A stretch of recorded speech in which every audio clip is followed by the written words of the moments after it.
All right, had to pause my classical music. It is February 8th, 2024. I think I did one today already. I think I did a video today already. If I haven't, then cool. If I have, then cool. But either way, I need to I feel like I need to redo the script that I have for the spread. So I'm going to do that here now. Should be pretty simple, I'm thinking. But this is what I have, right? So this is the...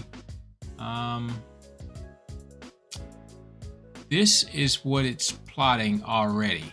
We'll see what it looks like. We'll see how it looks different for tomorrow. This is the spread reversal here, which is essentially just the spread. But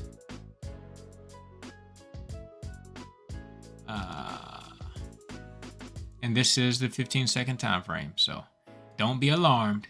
But this is what I have. So this is what the spread looks like here now. I got a feeling it's going to look a little bit different when I get done. So we'll see tomorrow. I'll do an update.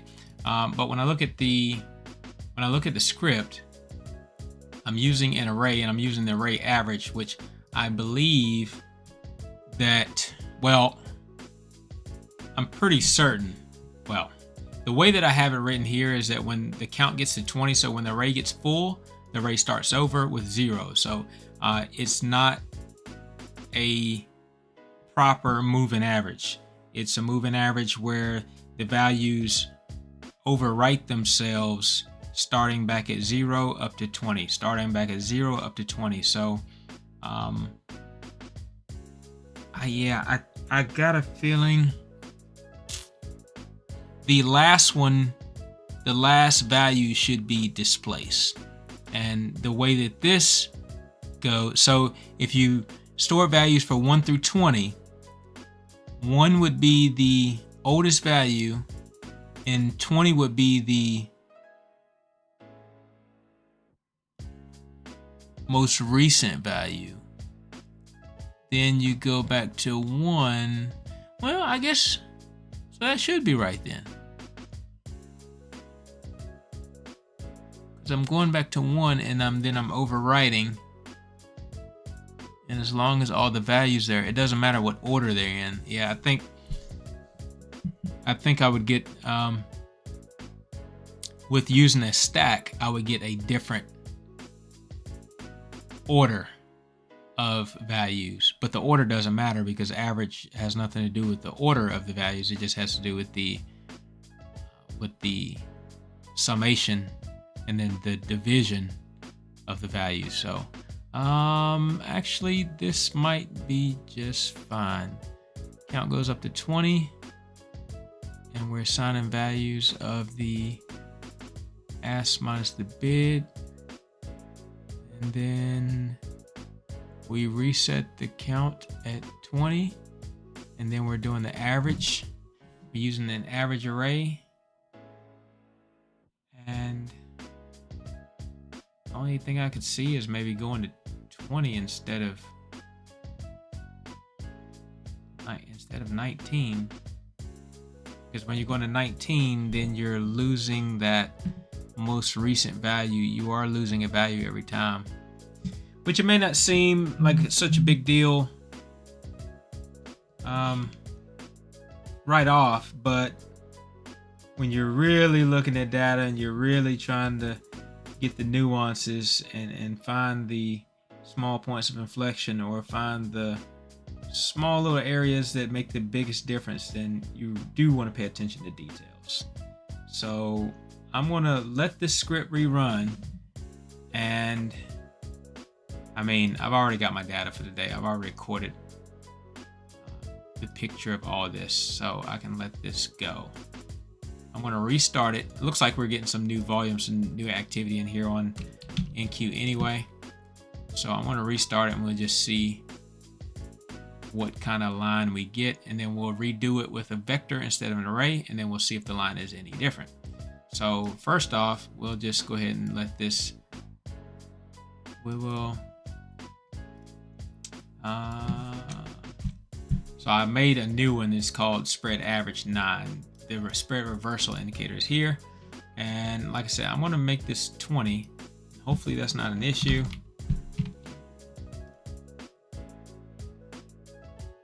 And then while that's setting up here, we'll rescript the new one.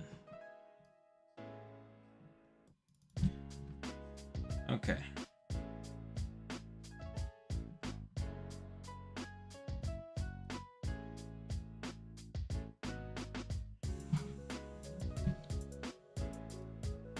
Okay, so on this spread average 9. So I'm just going to leave this up here for reference to make sure that I'm pretty much looking at the same values and that kind of thing. We are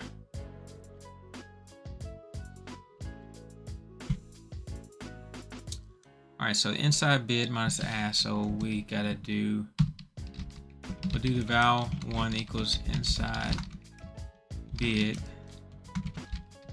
val 2 equals inside ask, then val 3 is going to be, well, I know we have difficulty doing that value before.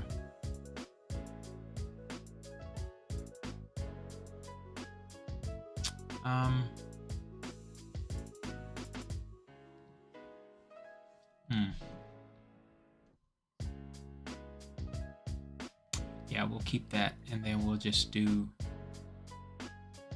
val 3 equals val 1 minus val 2.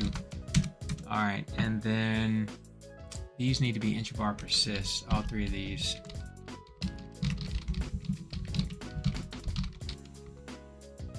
And that's val 1. Initialize it as 0. And then we'll copy and repeat that a couple times for 2 and 3.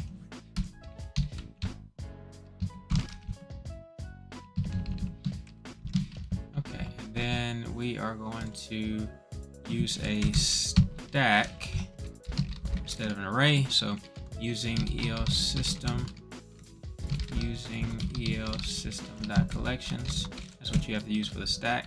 For the stack, we need to call it stack, and then we'll call it we'll just call it not the stack. We're using a vector. I'm gonna use it spread. Is there anything already called spread? No, it's not. So good. We'll initialize it as null. We'll come down here, and then we'll say if bar status. So we want to get with inside each bar, which, how did I not do that up here? I didn't do that up here. Interesting. I feel like, yeah, at that point it should have been getting the, did I even do intrabar persist? No. What? Let me go back to this one. Intrabar persist? No. Okay, well then let's go back to, and if it's not declared here, if it's not set up here, that doesn't mean anything. You can still set it up on your chart here. Let's see if that study is intrabar persist, and it is not. So that study technically wasn't doing what I wanted to do anyway.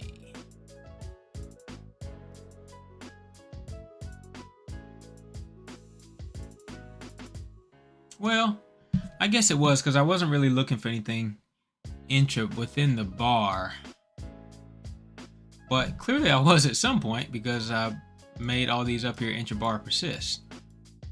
But if the study isn't set to intrabar persist, I don't think it matters. Plus, for each bar, you're going to get an area to plot one thing, not an area to plot multiple things, an area to plot one thing. Which, I mean, you can plot multiple things, but for one study, anyway, not to confuse you, but what I'm saying is that bid minus the ask. How come I'm not looking at anything specific? I'm just looking at the closing bid minus the ask. Maybe I should be looking at the average bid minus the ask, and then take the average of that, or take the maximum spread. Do I want to take the maximum spread, the minimum spread, or the average spread across all of the across the entire bar. Because the bar, you know what?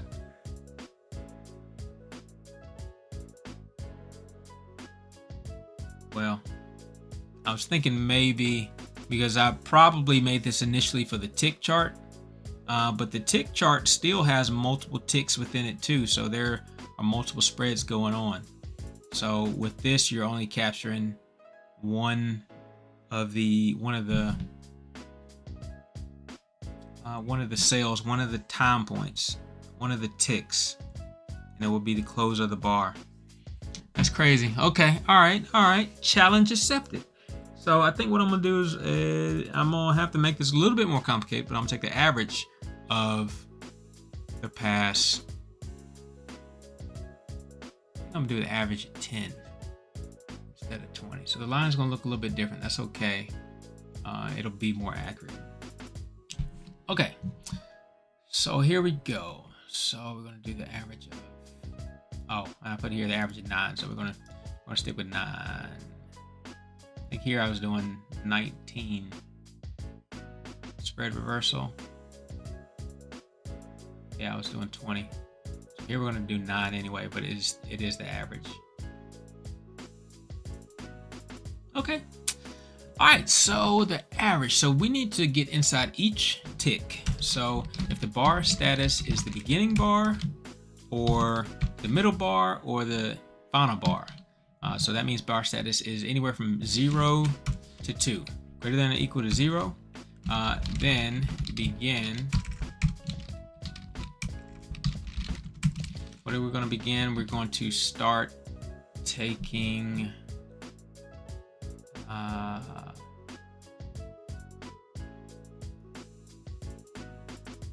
value 3. Value 3 is going to be that.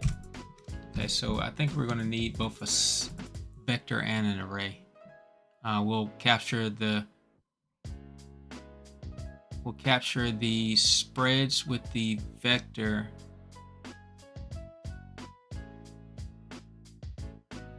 No, we can do it with the array. I think we can do it with the array. All right, so we need to go back up here and make an array. Oh, and I'm sorry. I typically, well, the array needs to be declared separately. But the vector, I typically will put a V, and then the array, I'll put an A. That just helps me when I'm going through my variables, not remembering if a variable is a vector, an array, if I'm using it for a loop or anything like that. The letter will help give me an indication. All right, so for the array, we'll put A spread. So the array spread. And then we will make it a dynamic one, so we can change the value of it. And I'll show you why just now. So when we get down here, bar status, we're going to count for the array. We're going to put these in an array. Yeah, and then that way we can just do average of the array.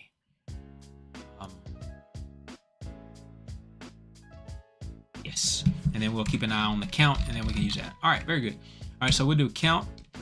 So we do array count plus equals 1. Now, when we come down into it, whatever bar we're on,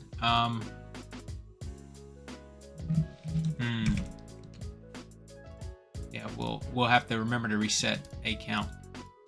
Okay, so if bar status of the first data stream is equal to 2, then we're going to begin. We're going to do whatever we want to do. We're also going to definitely take a count, make it equal to 0, and then we'll do our other stuff, and then end, and then bar status begin a count plus equals 1. Now 3, we need to set array, set max index. We're going to set it to what? A count to what? We're going to set it to a count. Okay, because we have a new value for the count. That way we can make sure that we have enough space in the array. All right, and so then the A count of the index count is equal to val 3. All right, and then we'll end that. Okay, and after we ended that, now as long as the bar status is 0 or 1, so it's the start of the bar or any of the bars in the middle, we will assign the spread to the array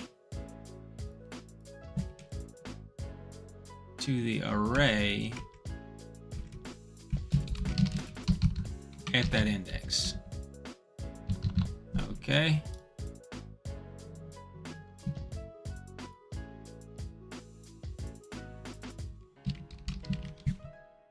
All right, so now we have all the indexes in the array, all the values in the array at each respective index.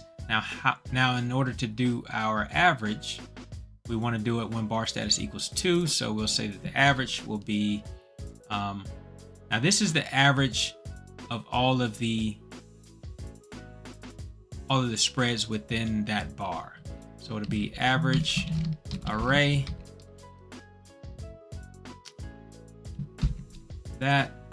What is the array? The array is a spread.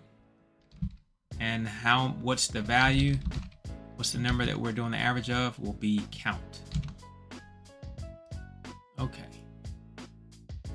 So we can plot that.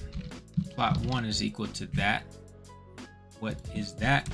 That is the per bar average spread. And we'll make that blue.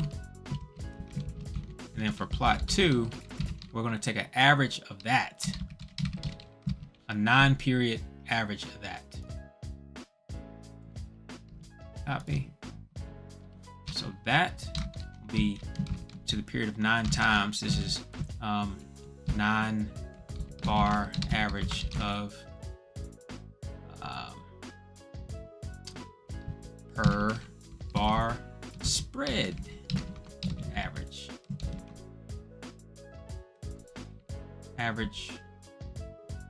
Per bar spread average per tick.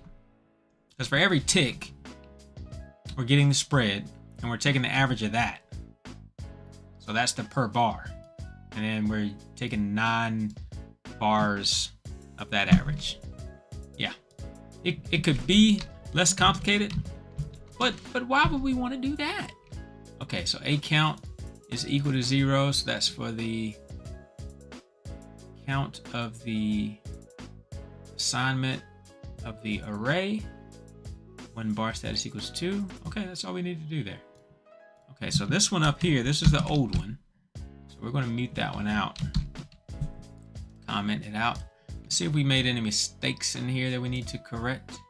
But so far, cleared everything. Got an extra comma here. Semicolon, semicolon, semicolon, semicolon. Part 3, everything is inch bar persists, even though we're not doing vector, so we can get rid of that.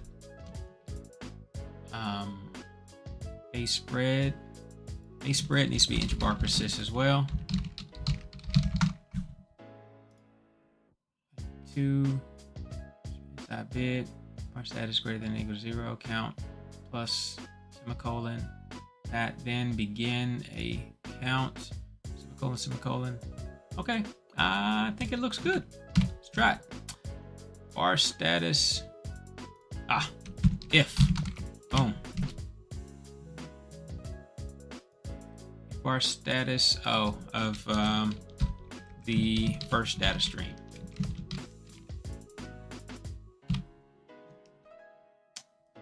A count, that would be count A. Count A, that's our count. This would be count A. Yes. And A was the spread. Haven't defined that, but that will need to be an intrabar persist. Intrabar persist count A. Boom. What? One more? Okay, count. What is the A spread?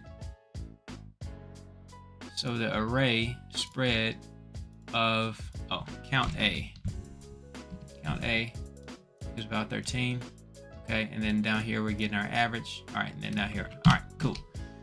Okay, again, count A. Ah, yes. Count A. If I do it one more time,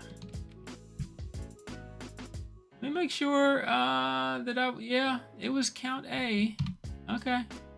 All right, I was using count up here and not down here. All right. All right, well, let's see how it does. So this is spread average 9. Again, there's not as much volatility going on right now, so, you know, we got what we got. Got what we've got. So spread.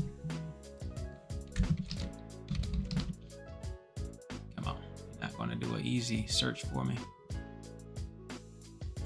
Spread average 9. Okay, and remember, we're kind of supposed to be comparing this new indicator to this one, which it did not come up for some reason. Spread average 9, data off. All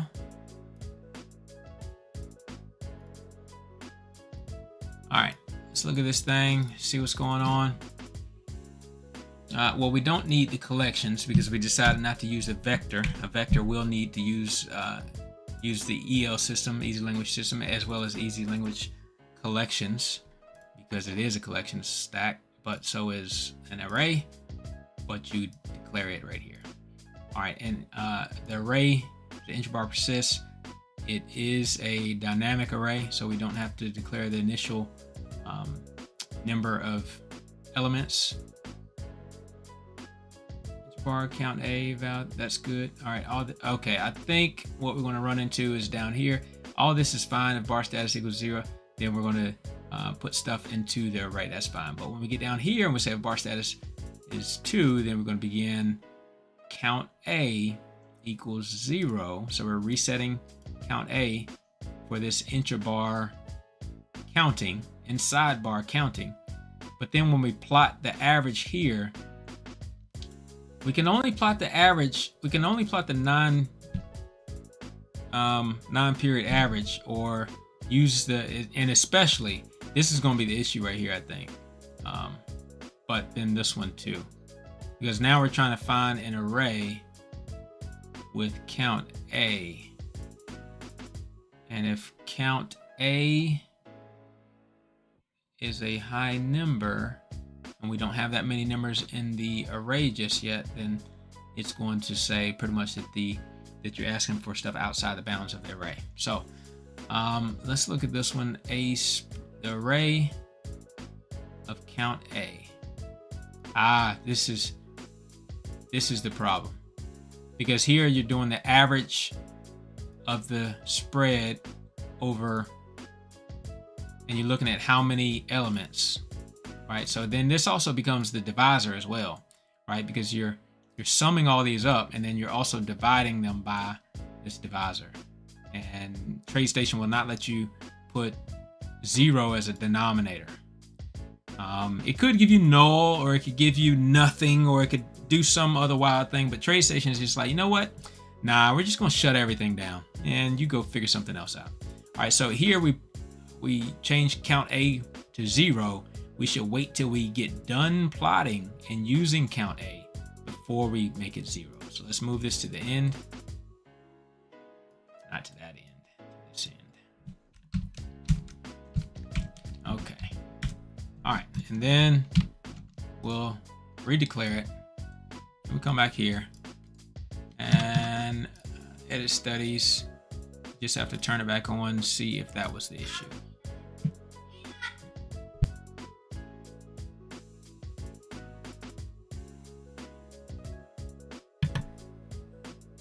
The dog. Okay. All right, so we do have some data coming up here now. The only other thing that I would do is I would do like I did up here, is You see, this is using real-time data, and so if you're not going to have any historical data with the bids and the ask. So wherever the data starts at is where you will have values at. But meanwhile, you will have pretty much an empty bar here, the rest of it. You see that line there? That line is not any information. Not any information. So what you do is, if you don't want that extra string line of data, makes your charts a little wonky, messy, and doesn't add to it, you just only start all this if you have this right here. So, like I said, I can get rid of that because I don't need it.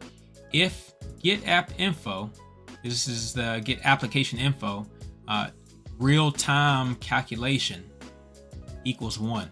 So that means that you are in a real-time environment where you can actually get real-time data, bids and asks. That's the only time where you're going to use this spread indicator anyway. So if this equals 1, then begin all this entire indicator and then end. Verify. Now, see, there's nothing here now. There's nothing here. But now when you get this first bar to complete, then it'll start plotting, because we are in real time. And I know when I did the last one, because it's a 9-bar average, well, we should get this one. Plot 1 should plot. Should be blue. And then this one I didn't put a color for. Typically do red. But this one won't start plotting until you get at least 9 bars out. So the other one should be plot. Yeah, there we go. Okay.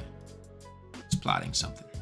All right, so now it's just kind of like watching paint dry. You gotta wait for enough bars to show up to see what the relevance looks like. But already we know, okay, so this blue line is for each bar, each tick that happens within the bar, it's taking the spread at each tick. There was a tick. Here we go. Here we go. Come on. Nope. All right, so that's the first tick because it's the opening bar. That's the first tick. Now that's the second tick.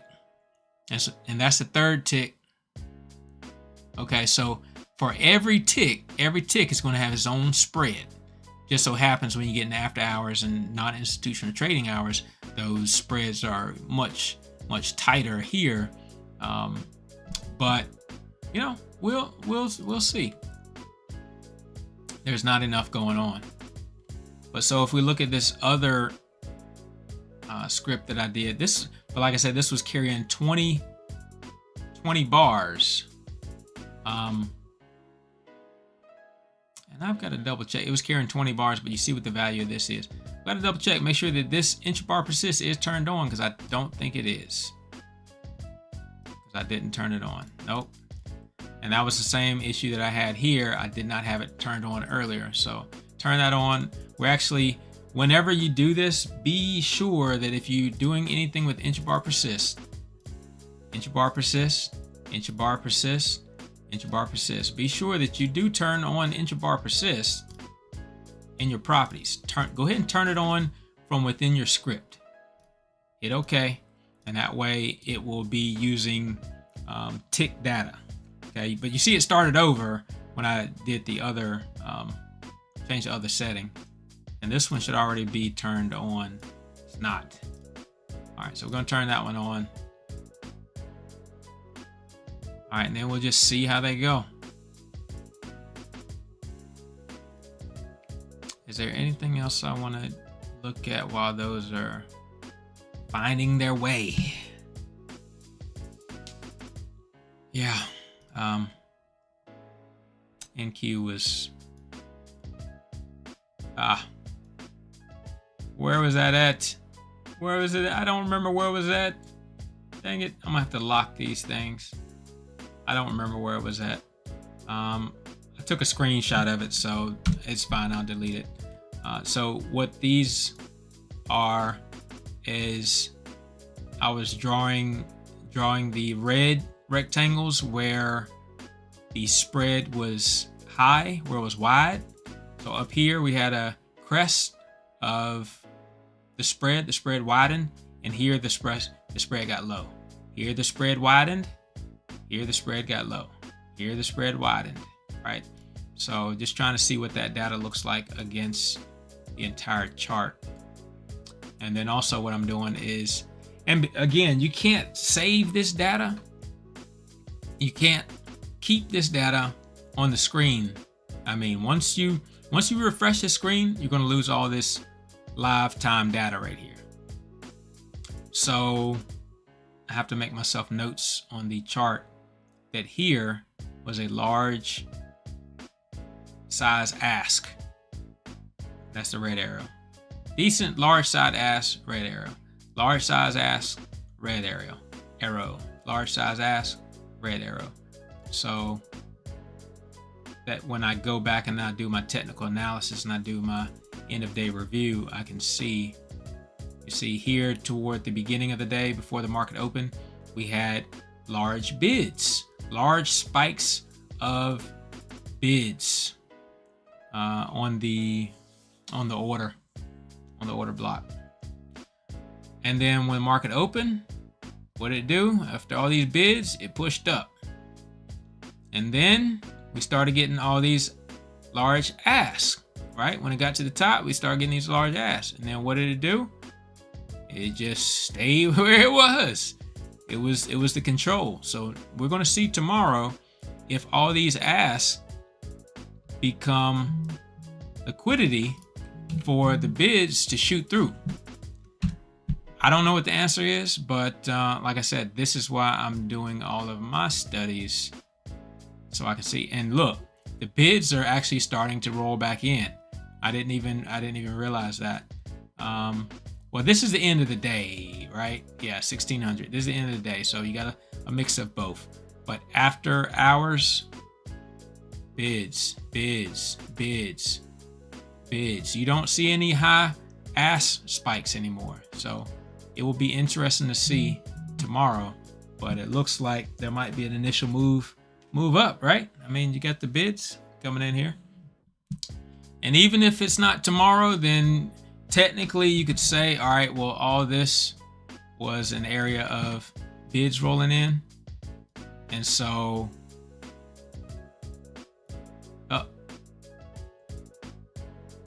all this is bids coming in. So maybe, that blue? Man. So maybe this was the move up, right? Maybe this was the move up. And you see where all these happening here? Little retest there. Okay. So okay.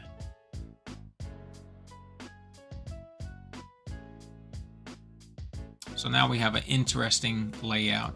I'm really going to be curious of what it looks like in the morning and tomorrow when there's more liquidity. But the objective, the idea is to find, that might be my peoples.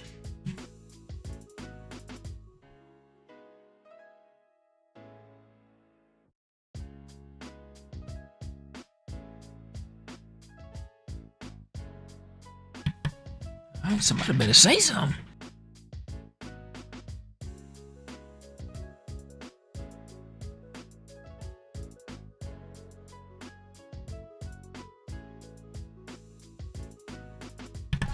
Okay, all right, my people's back. All right,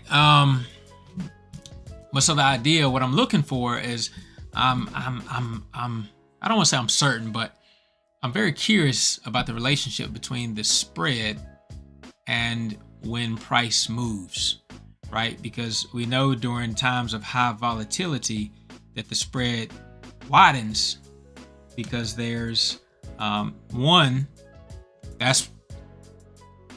that's almost solely responsible for the volatility, because you have the spread the bid low and you have the ask high. And so the market just kind of jumps from one to the other. And when it spreads out wider, now the bars get wider. And so when the bars get wider, now somebody's losing. And when somebody starts to lose, then you have chasing. And when you have chasing, then you have one side really taken over. And so I want to see that with my X-ray vision. Now you can, I think I pulled it up the other day, you can pull up your, where is it? I think it's the market depth. You can pull that up and you can see what the where the bids and the asks are, relative bids over here, ask over here. You can see what they are relative, or you can look over here and you can see what the spread is as it's coming in. Now, when this really starts rolling in fast, you're trying to remember 0.75, 0.5, 0.25, 0.5, and now you've got this on the side of your screen while you're also looking at a chart, right? So now you're also looking at a chart and you have this up at the same time. Now, how good are you going to be able to manage watching the chart and this at the same time? On whatever time frame, I don't care, you pick one. But how well are you going to be able to manage bringing your eyes, where was it at? Bring your eyes over here and keeping an eye on relatively where you are on the chart at the same time. And now you're just staring at this for a while. But meanwhile, while you're staring at this, there's nothing over here about volume. So then you miss your volume on this side, right? So you miss your volume. Where is my volume at? That is not searching for some reason. Usually searches for me a lot easier. Did I name it something else? I don't know. We'll just use volume. We just use the TradeStation. I like to use my own stuff. Okay. Well, we'll use theirs. Oh, not doing a very good job. I don't see it. Let's do this. Okay. Again, I don't know what you have on your charts. You see what I have on my charts. And most of this is for coding, guys. This is not what I use to trade with, actively discretionary, anything like that. Okay, so you're trying to watch volume. You're trying to watch the chart. You're looking at price action because you can't really see price action here. You can't see the wick downs. You can't see the length of the bars. You can't see any of that while staring at spread. And if you take your eyes off of this spread for a second and come over here, then you miss that huge spread that just happened, right? And that's a shame because that's very stressful to try to keep up with that all. So there was a one that just popped up there. There was a 1.0 that just popped up right there. I don't know if you saw it, but again, if you didn't see it, that's my point. And if you did see it, then you're spending too much time looking at this and you weren't able to notice that it reached the lowest low and it wasn't part of a retracement. So anyway, that's why I have my script. To pull all that in and to have it on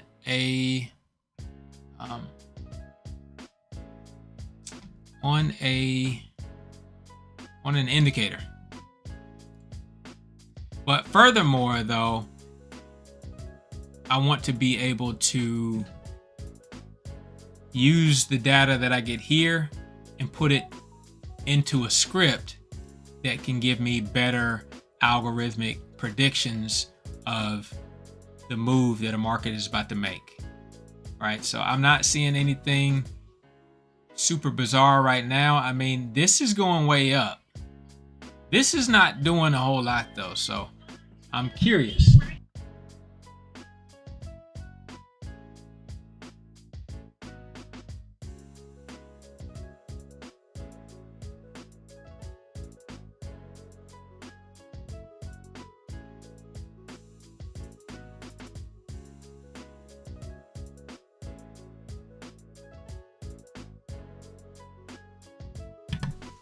All right. Sorry about that. Again, we you know, family, my people's here. All right, so yeah, this is the average of 9 bars. So I'm just trying to figure out. This is going down. It looks like it's trying to come up right here, though. This looks like it's trying to come up. This right here, this one took off. But again, I think this indicator here was over 19 bars. So I guess by the time it got into this range, it started looking at the bars more. The having a full range of elements, as opposed to here, it didn't have a full 20 elements. All right. Let's see. What? Now this isn't gonna work. Is this gonna work? Maybe I need to flip these around. Yeah, I should definitely flip them around just for. You see, I have a negative value here. I have a negative value over here. Did I do the bids minus the ask?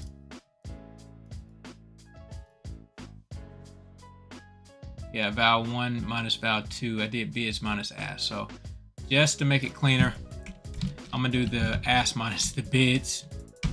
Okay, I'm not gonna verify it right now, because if I do, then we'll lose all this data.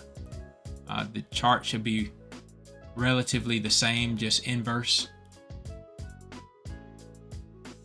So let's just see what we're getting. But again, this is going to be real interesting tomorrow. While this starts setting up, though, I did have one other potential indicator that I wanted to make, and I don't really know how to do it, but I'm just going to kind of take a stab at it.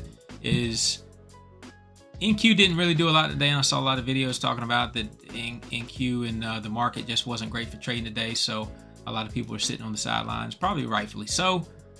But I wanted to make an indicator that looked at, yeah, see, that's crazy. I wanted to make an indicator that looked at, that's crazy. I wanted to make an indicator that looked at the pre-market volume and compare that pre-market volume to actual volume of the day.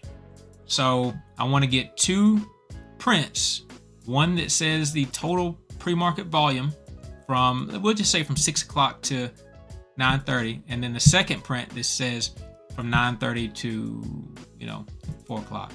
Now this is crazy, because I said I was going to trade today, and I said that I was going to use the indicators that I had created, and I didn't use the indicators that I created. I did some discretionary trading, and these indicators that I made again did a better job.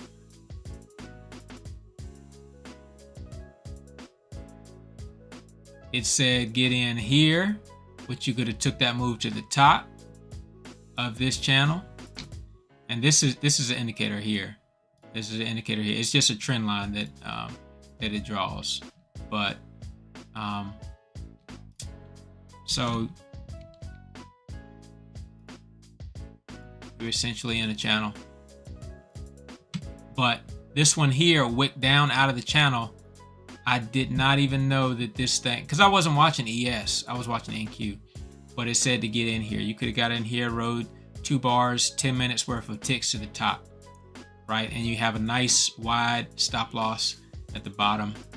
And then this next one, you would have got in down here. And then there's a decent move up there.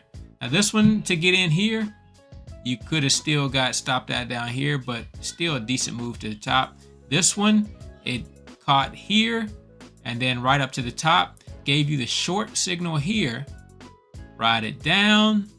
Oh man, I did not even look at this today. All right, well, I'll be sure to look at this later. All right, hang on.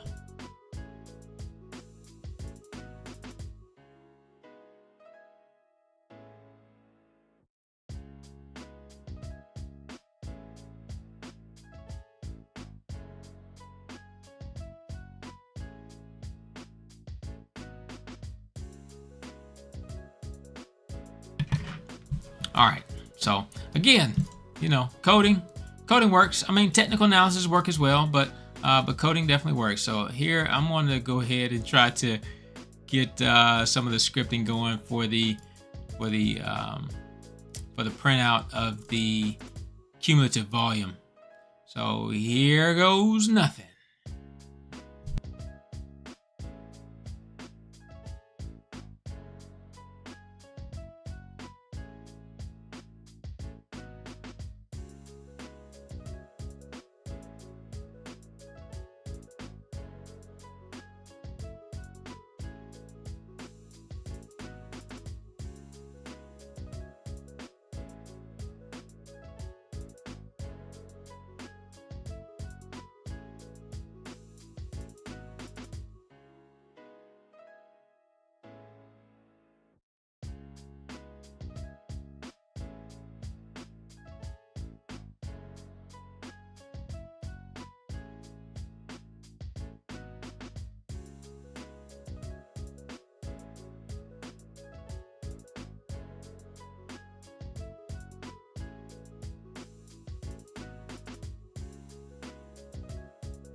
All right, so that's going to be COMPV. All right, cumulative pre-market volume.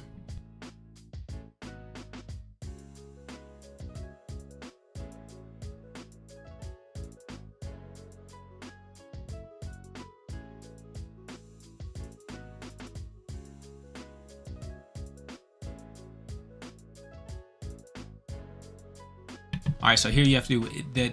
The variable cumulative pre-market volume is going to be plus equal to the volume or the ticks, which means volume, which means the total volume of that bar. All right, and then so it's just going to add the ticks of the one bar plus the ticks of the next bar plus the ticks of the next bar.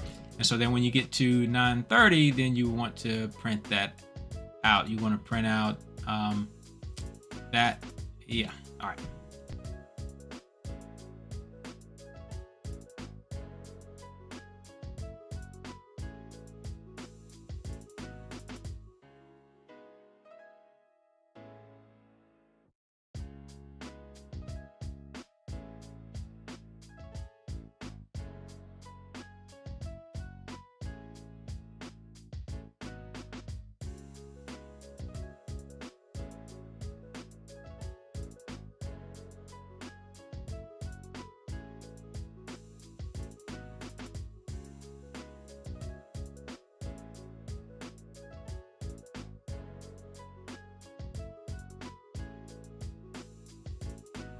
All right, so now you just want to print this one time, and probably what I end up doing is I will make it so that this prints to a file, so it'll be saved, and I can just look at it across multiple different tickers, and then it'll just come right up.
All right, so I pretty much think that's it. Let's see what a verify looks like. Cumulative after hour volume. Matching quotes. Missing? Oh, comma.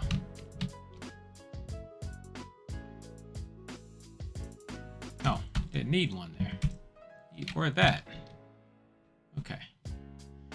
All right, so print pre-market and regular hours volume. So we're just going to print it to the print log, and then we'll see what it looks like. So we'll go back to, let's just use this random one here.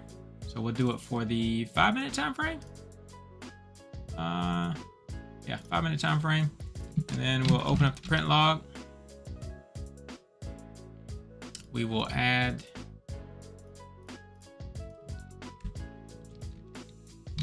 print.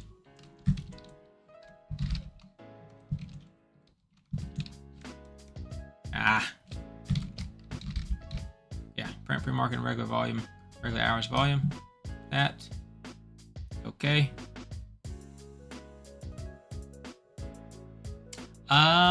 It didn't print anything.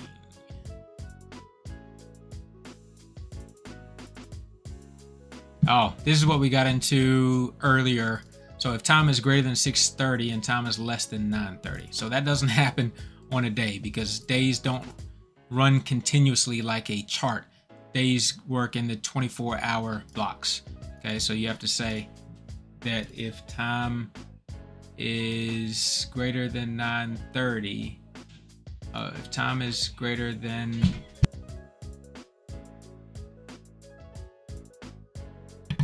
all right, let's try this again. If time is greater than 6:30,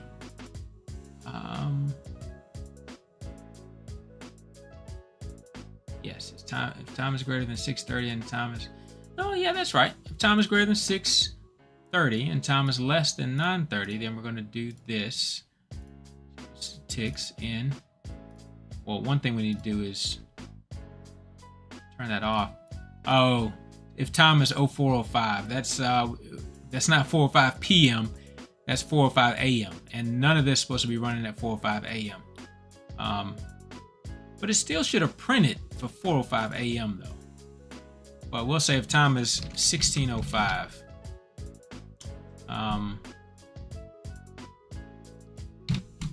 Only thing you have to watch about that is when you're on different time frames, you may not have a 16:05 bar.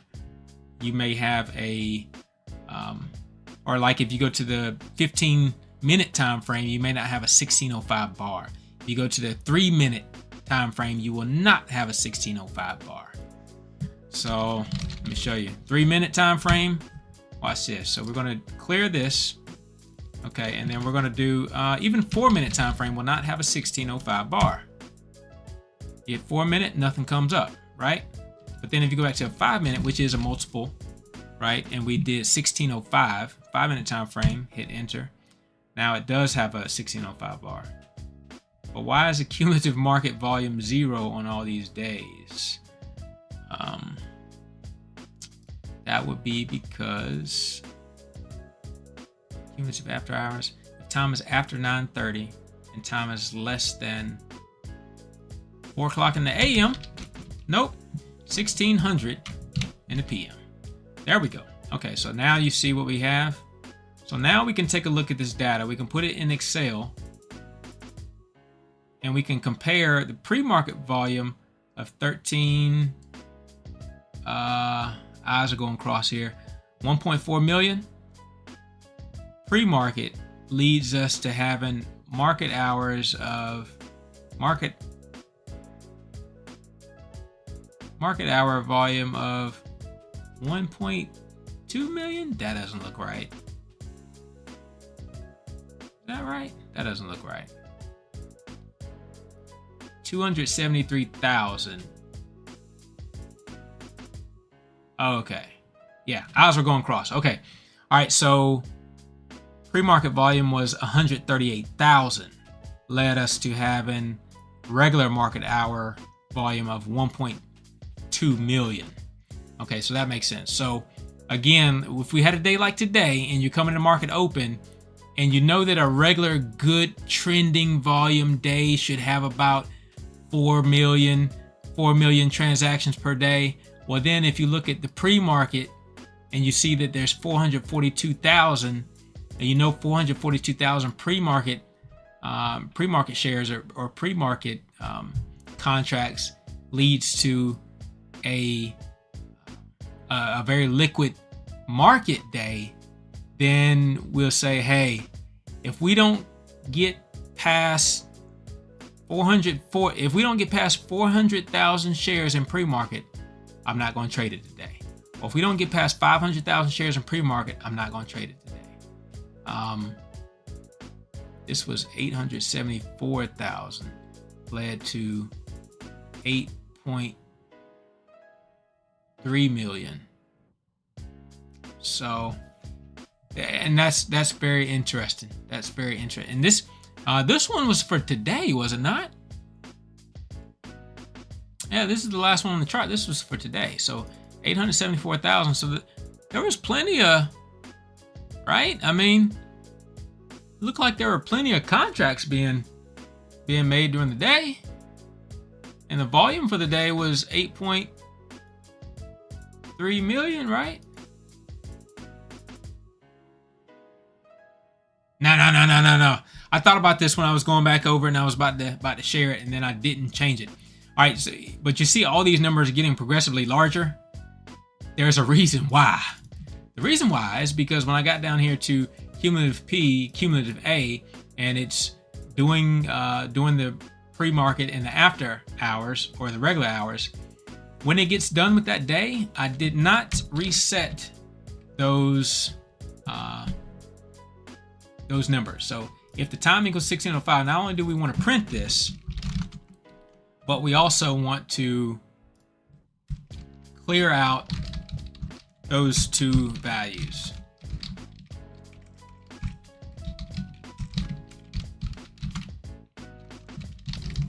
All right, there we go. All right, so now I'm gonna just clear this and then refresh this so we get clean chart, clean data. All right, so now you see those numbers are much different. Oh yes, now we see what's going on. Now we see why. So today, again, I've heard a few folks say that there was low liquidity, there was low volume. This is why they're saying that there's low volume, because the regular market volume today was 359,000. The pre-market was 36,000 contracts. The regular hours was 359,000. On some of these heavier days, like what trending day was? I need to put the date on it. On some of these heavier days where there was 595,000 contracts exchanged, it had a pre-market of 62,000. That day was completely double this day. This day was only 36,000 in pre-market. This day was 62,000 in pre-market. So again, that could be something that you use to your advantage to give you an idea. If pre-market is very illiquid, then it could give you an indication, or how much it's illiquid, it could give you an indication of how much you should be expecting the market to be illiquid or a ranging day. So the last thing I'm gonna put on here, and then we'll make this print to file, is we will put the date. So when it's 1605, we're gonna put date. The date.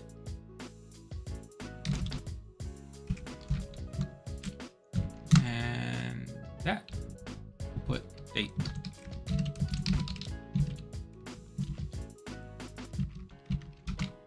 Boom, just like that. Okay, so now we have a date. So now we know what the date was. It was January 26th. It was January 29th. All right. So now the only other thing I want to do is I actually want to print this to a file. So I'm going to make a file on the side over here. Make a text file. New text document.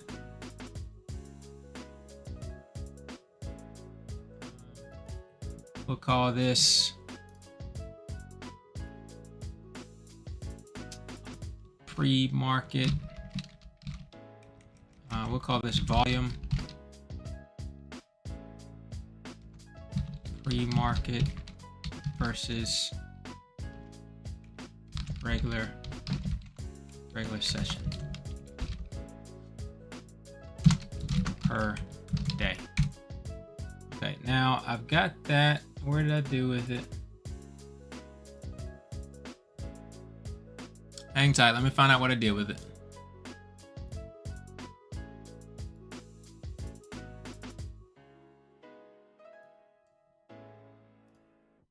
All right, I've got it. Okay, there we go. Okay, so what you've got to do now is you have to go to properties and then copy the path. Okay, and once I have the path copied, I can go back over here and I think it's like print to file.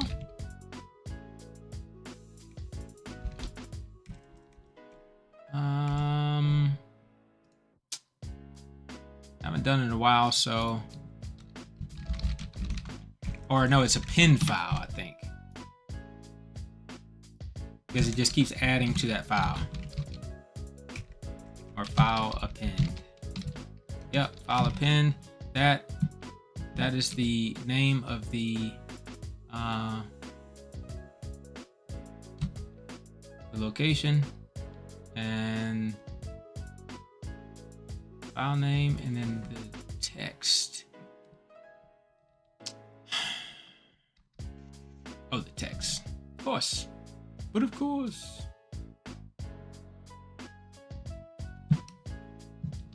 Copy that, paste that in that quotations. We're going to comment this out because we don't need it right now. Where is that needed at? Here. 8. Oh, do you have to do this with the plus? I think you have to do this with plus and then date and then plus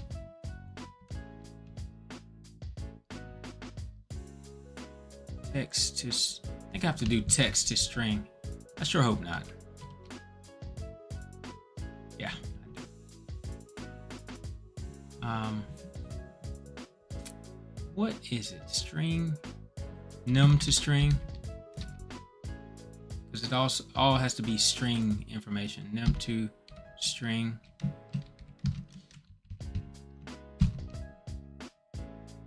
All right, and then plus that. This is a string, and it's plus that, and then num to string plus that, and then plus that, num to string. All right, I'm almost done, I promise. We'll go back and look and see what the other thing did. All right, and then verify that. Comma expected here. Really? Date. Empty string. Is there more than one thing in the num to string? Yeah. The number of decimal places. All right, I'm gonna copy that, and then we will paste it, and then we will paste it. Okay. All right, so the final close of the quotation, boom. All right, so I verified it. Now that I verified it this time, we won't get any more data printed here, but it should print to my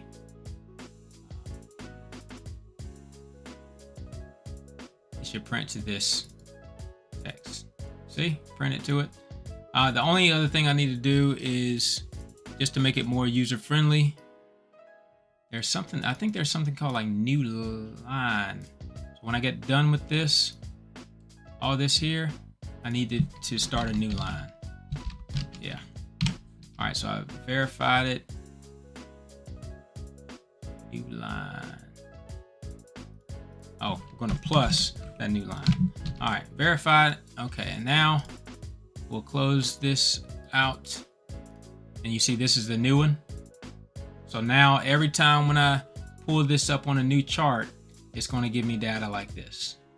And then all I have to do is just come to this text log, and I can see what all this data is. Now I could go ahead and use easy language to do the computation to find out what the relationship is between the two volumes.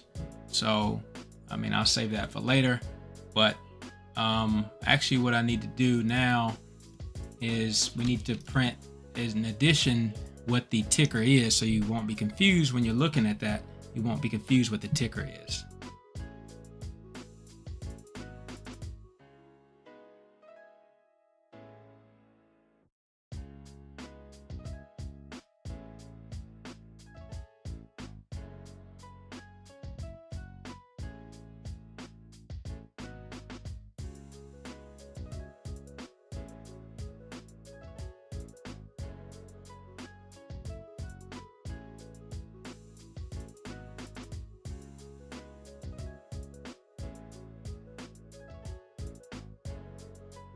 All right, so you saw what I just did, added the symbol name. Now when we come back here, we should have a new one to pop up. Just click on it, it just automatically does it, right? So now you have it. It was at NQ, it was that. Okay, and so then all we have to do is go and then put another chart on. So that was here. And if we put on at ES, all you got to do is pull up at ES. That study is already on this chart, so you don't have to do anything else. And then when you open it up again, now you have the data for ES, right? So now you can compare what's going on for ES. ES on today, February the 8th, had 6,700 in the pre-market, and it had 684,000 for the regular market. 67,829 compared to the rest of pre-markets. It's not bad, but the regular market hours of 684,000 is definitely less than the last 3 days. 4, 5, 6, 7, 8, 9, 10, 11, 12, 13, 14, 15, 16, 17. You've got to go back a lot of days to go to get volume as low as we had today. You've got to go back 1, 2, 3, 4, 5, 6, 7, 8, 9, 10, 11, 12. Close to 12, but 13, 14, 15, 16. 17 days. You got to go back 17 days to. Oh no. This that was just all that I had on the screen, right? So this right here starts back. It goes to NQ. So that's crazy. That's crazy. And I think what I'm gonna do, instead of having this go continuous like this, to put a break in there, so that you don't get confused about, when you're going from one ticker to the next, to put a break in there. Let's just put a break line. And the break line, you will run one time. You will say once. That's, gosh. Okay. Well, you'd have to use, but you need to do it. You need to be somewhat, your stuff needs to be somewhat neat. We're just going to copy this, and then you're going to say once.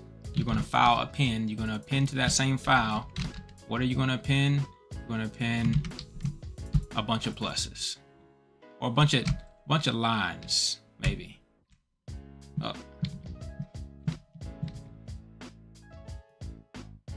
You're only going to do it one time on this chart, and then once it's done with that one time, it won't run again.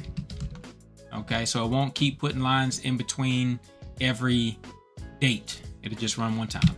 So we hit that, then we go back, and then it should have a line when we pull it up the next time.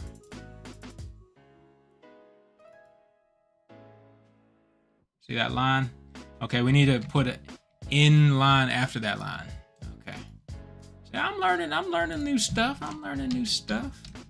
Okay, so we need to do plus new line. Okay. And now that we verified it, it's going to go ahead and run again for us. See how I did? Put us a break in there, and then it ran that new data.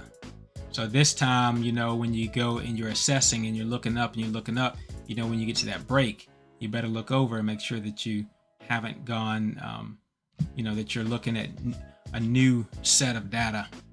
But yeah, at least 17 days back, we haven't had this low a volume in that many days back. That's very cool to know, because my buddies and I, as we were trading, we kind of ran against this little bump here, and it's good to know how to avoid that in the future. So good deal. All right, well, with that, guys, I'm Eric. Hope you don't have any questions. If you do, put them in the comments, and you know, I'm more than willing to answer any questions, make any scripts. I kind of enjoy doing it. I enjoy the challenge. It makes me a stronger coder. So anyway, we needed to look back to see what our script was doing.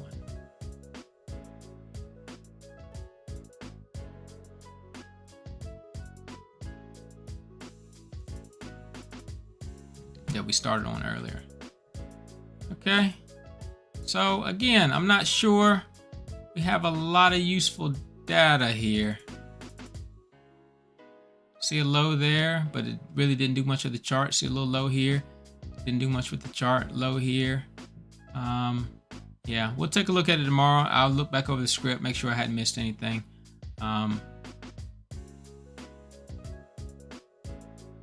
But these areas here, we see a little change in the chart every time we get these little areas, right? So that area, little pullback, that area, drop down, that area, pushed up. So yeah, but anyway, yeah, we'll get to it. We'll get back to it tomorrow. Guys, be sure to like, subscribe, hit a thumbs up, and follow me in the Discord. And let's try to get this community growing. I appreciate everybody for tuning in. All right, I'm Eric. I'm out.